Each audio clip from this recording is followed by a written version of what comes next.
अच्छी नींद होना भी बहुत बहुत महत्वपूर्ण है, क्योंकि अगर दिमाग वेल रेस्टेड नहीं होता है तो आप अच्छे से पढ़ाई नहीं कर पाते। साथ ही साथ बहुत ही खुश भी रहना होता है, बहुत मोटिवेटेड भी रहना होता है इस एग्ज़ाम में। एग्ज़ाम बहुत कठिन है और हर तीसरे दिन ऐसे लगता है कि नहीं, अब नहीं हो रहा, अब रहने देते हैं, अब ये शायद हमसे नहीं हो पाएगा। तो जब ऐसी परिस्थिति हर तीसरे दिन आती है तो एक अपने आप को खुश और मोटिवेटेड रखना भी बहुत बहुत महत्वपूर्ण हो जाता है। तो मतलब आपने 10वीं कक्षा से ही ये डिसाइड कर लिया था कि आपको सिविल सर्विसेज में जाना है? सोच रहे थे, बट मैं तो कहूँगी 11वीं में ही हुआ, 2 महीने साइंस करने के बाद। कोई ऐसी चीज़ जो आपको मोटिवेटेड रखती हो, जिसने आपको मोटिवेटेड रखा? क्योंकि आप जब पढ़ती हैं, जब किताबों में अपना ध्यान लगाती हैं तो मन भटकता है, ये लाजमी सी बात है। जी जी। आप किस तरह से अपने आप को रोके रखती थी कि नहीं नहीं, अभी नहीं, अभी करना है, अभी मंजिल दूर नहीं, अभी पास है, पास है? वो मोटिवेशन फैक्टर क्या था आपकी लाइफ का? जी, मोटिवेशन फैक्टर यही था, जैसे कि आपने कहा कि बहुत ही स्कूल टाइम से ही, क्लास 11 से ही मैंने सोच लिया मुझे सिविल सर्विसेज करना है।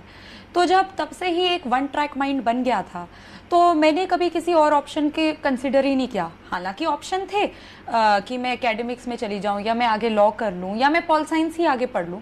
तो ऑप्शन तो थे, बट क्योंकि हमेशा से एक ही तरफा एक दिमाग ने सोच लिया था कि यही करना है, तो जब यही करना है तो फोकस यही रहा कि नहीं, मुझे जब यही करना है तो सारा 100% इसी में लगा दिया जाए। साथ ही साथ मम्मी पापा मोटिवेट करते रहे। जब भी लगा कि नहीं, अब नहीं हो रहा, तो उन्होंने कहा नहीं बेटा, आप पढ़ाई में अच्छे हैं, आप कर सकते हैं, आप लगे रहिए। तो ये मोटिवेशन और एक जो सेल्फ मोटिवेशन रहा कि नहीं, जब हमेशा सोचा ही यही था तो अब हाथ खड़े करने से क्या फ़ायदा, जितना हो सके लगा दें इसमें। और आपने हरियाणा कैडर चुना है, तो कोई खास वजह हरियाणा चुनने के लिए? जी, 2 वजहें हैं। एक पर्सनल रीज़न है और एक प्रोफेशनल रीज़न है। पर्सनल लेवल पे ये है कि मैं एमपी में 10 साल रही, फिर मैं दिल्ली में 10 साल रही। तो मेरा एक पर्सनल लेवल पे ये था कि नहीं, अब कहीं और जाके काम करना है। पर मेरे फैमिली और मेरी सिस्टर की भी अभी एजुकेशन दिल्ली से ही होनी है, तो एक पर्सनल लेवल पे मेरे पेरेंट्स ने बोला कि नहीं, घर के पास भी रहिए। तो इसलिए हरियाणा दिल्ली के बहुत बहुत पास है।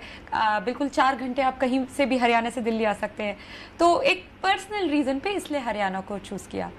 और अगर प्रोफेशनल रीज़न पे बात करें तो मैंने जैसे कि कहा कि जेंडर इक्वालिटी और जो भी वैल्यूज़ मेरी फैमिली और मेरे कॉलेज ने दी हैं, तो महिलाओं से जुड़े मुद्दे कुछ ऐसे हैं जो बिल्कुल एक महिला होते हुए बहुत दिल को छूते हैं, और मैं भी एवरीडे पे ऐसी चीज़ों को फेस करती हूँ।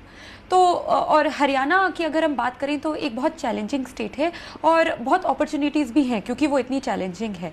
और कई एक मायने से थोड़ी बहुत इस जेंडर इनइक्वालिटी जो वो स्टेट, वो राज्य फेस करता है, मेरे ख्याल से इस वजह से उसकी ओवरऑल जो ग्रोथ है वो थोड़ी रुकी सी हुई है। पर जैसे कि अभी सरकार बेटी बचाओ बेटी पढ़ाओ, हरियाणा में इस प्रोग्राम के अंतर्गत इतना काम हो रहा है कि बहुत रैपिडली एक इम्प्रूवमेंट भी दिख रहा है। और अभी जो स्टैटिस्टिक्स हैं वो प्रॉमिसिंग है कि कुछ इम्प्रूवमेंट आया है। तो मैं इस इम्प्रूवमेंट की बिल्कुल पार्टिसिपेंट बनना चाहती हूँ, और मैं चाहती हूँ कि मैं भी इसमें अपना हाथ बढ़ाऊँ। ओके। और पढ़ाई तो आप करती हैं, आप IAS टॉप कर लिया है आपने, इसके आगे तो कुछ भी नहीं है। पर फिल्में कितना देखती हैं, टीवी कितना देखती हैं? क्या कोई खास टीवी सीरियल है?